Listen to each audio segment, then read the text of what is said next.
आपण पाहताय न्यूज 18 लोकमत आणि आता बातमी पाहूयात सविस्तर। सोलर एनर्जी उत्पादन क्षेत्रामध्ये रिलायन्स उद्योग समूहाने एक मोठं आणि आश्वासक पाऊल टाकलंय। तब्बल $771 मिलियन खर्च करून रिलायन्स उद्योग समूहाने REC ही कंपनी घेतली आहे। रिलायन्सकडे REC कंपनीचे मालकी हक्क आले आहेत। रिलायन्सने RECचे 100% शेअर्स खरेदी केलेत। REC ही आतापर्यंत सौर ऊर्जा क्षेत्रात काम करणारी कंपनी होती आणि रिलायन्सने यात 100% गुंतवणूक करण्याचा निर्णय घेतलाय। त्यामुळे अपारंपरिक ऊर्जा स्रोतांचा विचार करता आगामी दशकात आगामी शतकात सोलर एनर्जीला अत्यंत महत्त्व आहे आणि यात आता रिलायन्स उद्योग समूहाचं देशातल्या नंबर 1 चा उद्योग समूह रिलायन्स उद्योग समूहानं यात आणखीन एक पाऊल पुढे टाकलंय आणि सोलर एनर्जी क्षेत्रामध्ये मोठी गुंतवणूक करण्याचा निर्णय घेतलाय। यानुसार REC या कंपनीमध्ये रिलायन्स उद्योग समूहानं $771 मिलियन ची गुंतवणूक केली आहे। REC उद्योग समूहाचे सर्व शेअर्स रिलायन्सने विकत घेतले आहेत। या क्षणाची उद्योग क्षेत्रातली सगळ्यात मोठी आणि महत्त्वाची बातमी।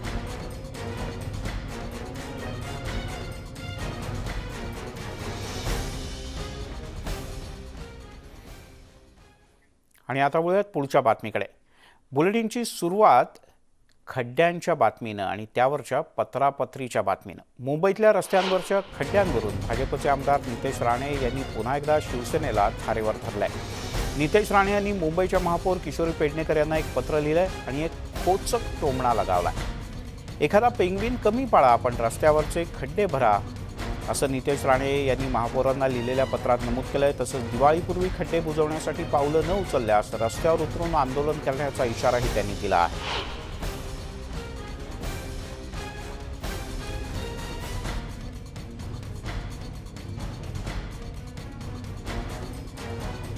आणि या संदर्भातलं पत्र सुद्धा आता समोर आलंय। नितेश राणे यांनी महापौरांना पत्र लिहिलंय आणि दिवाळीपूर्वी रस्त्यावरचे खड्डे पूर्ण भरा, अन्यथा रस्त्यावर उतरून आंदोलन करावं लागेल, असं त्यांनी म्हटलंय।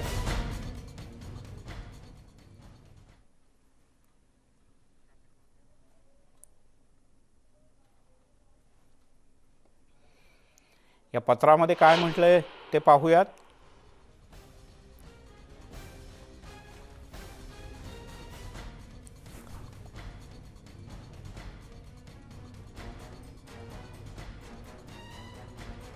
मुंबईकरांच्या विश्वासाची परतफेड करायची असेल तर ती खड्डेमय रस्त्यानं होऊ शकत नाही आणि त्यामुळे हे खड्डे दिवाळीपूर्वी भरलेच पाहिजेत, असंही त्यांनी म्हटलंय।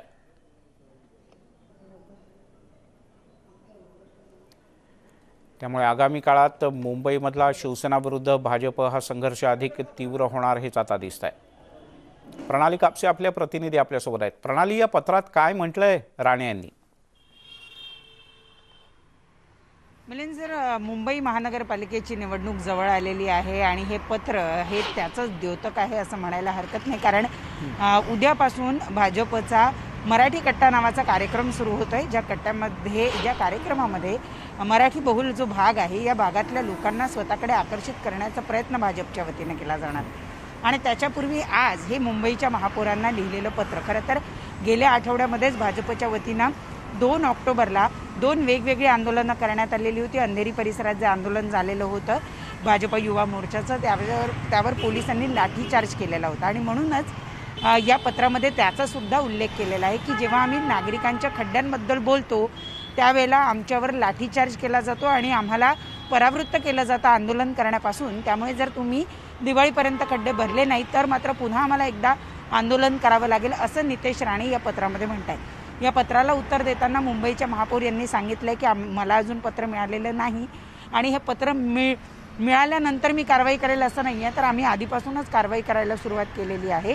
दिवाळीपूर्वी जवळपास सगळे खड्डे भरले जातील असा विश्वास त्यांनी व्यक्त केलेला आहे, परंतु त्यासाठी मला कुणाच्याही पत्राची गरज नाही असं सुद्धा मुंबईच्या महापौरांनी म्हटलेलं आहे। एकूणच मुंबईच्या रस्त्यांवरचे खड्डे हे यावेळी निवडणूक जी होणार आहे या निवडणुकीमध्ये एक महत्त्वाचा मुद्दा राहणार आहे आणि तेच या पत्रावरून आणि या पत्रव्यवहारांवरून लक्षात येत आहे आणि त्यामुळे मुंबई महानगरपालिकेच्या निवडणुकीची रणधुमाळी सुरू झालेली आहे, ज्यात सेना आणि भाजप हेच दोन प्रमुख पक्ष एकमेकांच्या समोर ठाकणार आहे आणि त्याला कुठेतरी रस्सीखेच म्हणा, ज्याला एकमेकांना टोमणे मारणं म्हणा किंवा एकमेकांच्या विरुद्ध पत्रव्यवहार करणं म्हणा, याला सुरुवात झाली असं आपल्याला म्हणता येईल. बरं प्रणाली, तू बोलताना मराठी कट्ट्याचा उल्लेख केलास. या कट्ट्याच्या माध्यमातून पहिली चर्चा झडू शकते कदाचित खड्ड्यांवर, त्याचं सुतोवाच केलं राणे यांनी.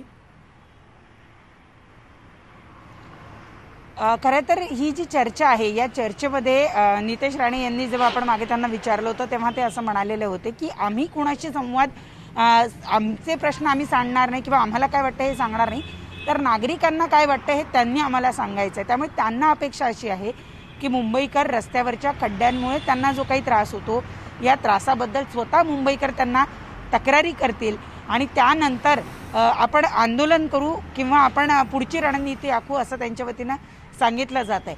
परंतु या कार्यक्रमाचा उद्देश मात्र हाच आहे की भाजप हा बहुतेक हिंदी भाषी आणि गुजराती मारवाड्यांचा पक्ष अशी एक त्याचं चित्र उभं करण्यात आलेलं आहे. परंतु हे चित्र कुठेतरी खोडून काढण्यासाठी मराठी कट्टा हा कार्यक्रम सुरू केला जातोय आणि या मराठी कट्टा कार्यक्रमाला कुठेतरी प्रसिद्धी मिळावी, चर्चा व्हावी, यासाठी म्हणून आज आदल्या दिवशी हा पत्रप्रपंच करण्यात आलाय असंही आपल्याला म्हणता येईल. बरं प्रणाली, तुर्तास धन्यवाद या सगळ्या सविस्तर माहितीबद्दल. पाहूयात पुढे काय होतं ते. आता बातमी संजय राऊत यांनी केलेल्या एका मोठ्या विधानाची. मुंबई महानगरपालिकेची आगामी निवडणूक ही शिवसेना स्वबळावर लढवणार असल्याची घोषणा शिवसेनेचे नेते आणि खासदार संजय राऊत यांनी केली. एवढंच नाही तर शिवसेनेनं 100 जागा जिंकण्याचं उद्दिष्ट ठेवल्याचंही संजय राऊत म्हणाले. राज्यात आणि मुंबईत शिवसेना सर्वात मोठा पक्ष आहे, त्यामुळे आम्ही आगामी मुंबई महापालिकेची निवडणूक एकट्यानं लढणार असल्याचं राऊत म्हणाले. गेल्या काही वर्षांपासून मुंबई पालिकेवर शिवसेनेचीच सत्ता आहे आणि पुढच्या काळात सुद्धा मुंबई पालिकेवर शिवसेनेचाच महापौर बसणार असल्याचा विश्वासही त्यांनी व्यक्त केला.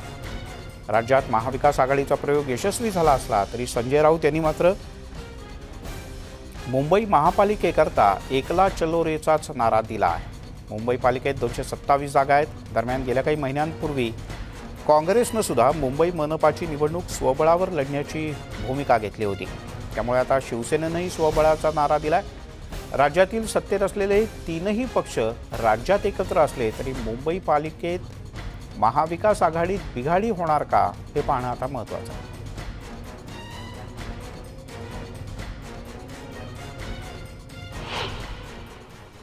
शिवसेनेची कायम भूमिका आहे की पक्षाचा विस्तार व्हावा. मुंबईमध्ये कायम अनेक वर्ष शिवसेना ही स्वबळावरच लढते आहे. आता तुम्ही मागची निवडणूक पाहिली असेल, आम्ही स्वबळावरच लढलो आणि स्वबळावरच महापालिकेवर भगवा फडकवला. ह्यावेळेला सुद्धा आम्ही, अर्थात महाविकास आघाडी आहे, पण शिवसेना हा सगळ्यात मोठा पक्ष म्हणून 100च्या वर जागा, म्हणजे पूर्ण बहुमताच्या इतक्या जागा आम्हाला मिळाव्यात यासाठी आम्ही नक्कीच तयारी करतोय आणि करू ना. मुंबई महानगरपालिका ही महाराष्ट्राची राजधानी आहे, शिवसेनेचं जन्मस्थान आहे. या मुंबईमध्ये हुतात्म्यांचं स्मारक आहे आमच्या. या मुंबईवरती शिवसेनेचं राज्य नसेल तर कोणाचं राज्य असावं? आमचंच असणार. तिकडे संजय राऊत यांच्या पालिका निवडणुकीमध्ये स्वबळावर लढण्याच्या मुद्द्यावर महापौर किशोरी पेडणेकर यांची सुद्धा प्रतिक्रिया आम्ही घेतली. संजय राऊतांच्या मताशी 100% मी स्वतः तर सहमत आहेच, पण त्याचबरोबर आणि मी ह्याच्याही आधी सांगितलं की पुढच्या याला शिवसेनेचाच महापौर असतो. यासोबतच बुलेटिनमध्ये घेऊयात एक छोटासा ब्रेक, लगेचच परत येतोय.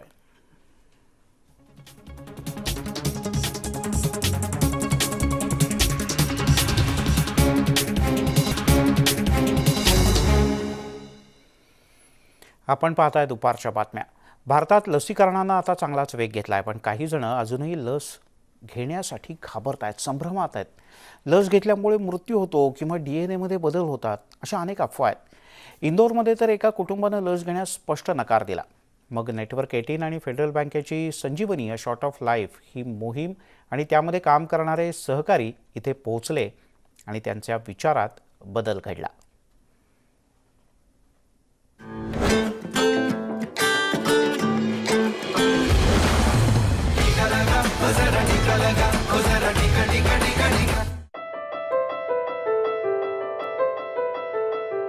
पति ने बोला कि मेरे हाथ पैर दर्द बुखार जैसा है, तो सर हमने डॉक्टर को दिखाया. डॉक्टर ने बोला आप कोविड की जांचें कराओ. हमने कोविड की जांचें करवाई सर, तो कोविड बताया, तो हम सब लोग घबरा गए. फिर हमने इंदौर सिटीजन में को एडमिट किया. फिर वहाँ इलाज शुरू हुआ सर. 10 दिन वहाँ रहे, आईसीयू रूम में रहे. हम जिस दिन गांव में आए थे वैक्सीनेशन सर्वे के लिए, कुछ घरों में सर्वे करा हमने. उसके पश्चात हम इनके घर आए, तो उनके घर के जो सदस्य थे उनसे हमने सर्वे किया कि आपके यहाँ वैक्सीनेशन हुआ कि नहीं हुआ. तो उनके घर में 2 जनों का वैक्सीनेशन हो चुका था. तो हमने बोला आपके घर में कितने सदस्य हैं, तो उन्होंने बोला 8 सदस्य हैं.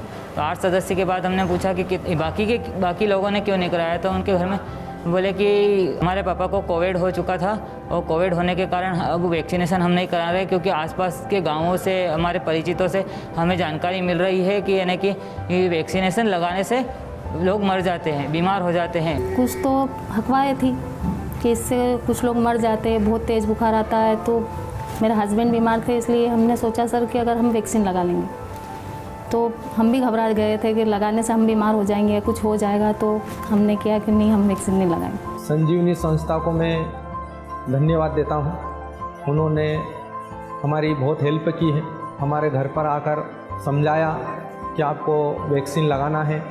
जो स्कूल तक नहीं पहुँच पाते थे उनके लिए उन्होंने गाड़ी की व्यवस्था भी की, ले गए और लाए भी सही. और हम संजीवनी संस्था को धन्यवाद देते हैं कि आज हम उनसे जागरूक हुए हैं और हमारा देश भी जागरूक रहेगा.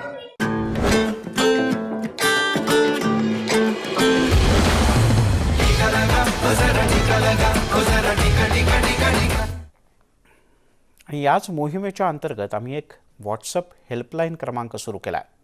नंबर लिहून घ्या 7977773753. नेटवर्क 18 आणि फेडरल बँकेचा हा संयुक्त उपक्रम. हा फक्त व्हॉट्सअप क्रमांक आहे, याच्यावर तुम्हाला फोन करता येणार नाही. तर 7977773753 या क्रमांकावर एक व्हॉट्सअप मेसेज पाठवा आणि तुमच्या मनातल्या कोणत्याही प्रश्नाचं उत्तर तज्ज्ञ डॉक्टरांच्याकडनं मिळवा. म्हणजे तुमच्या मनातला गोंधळ, शंका, कुशंका सगळं दूर होईल.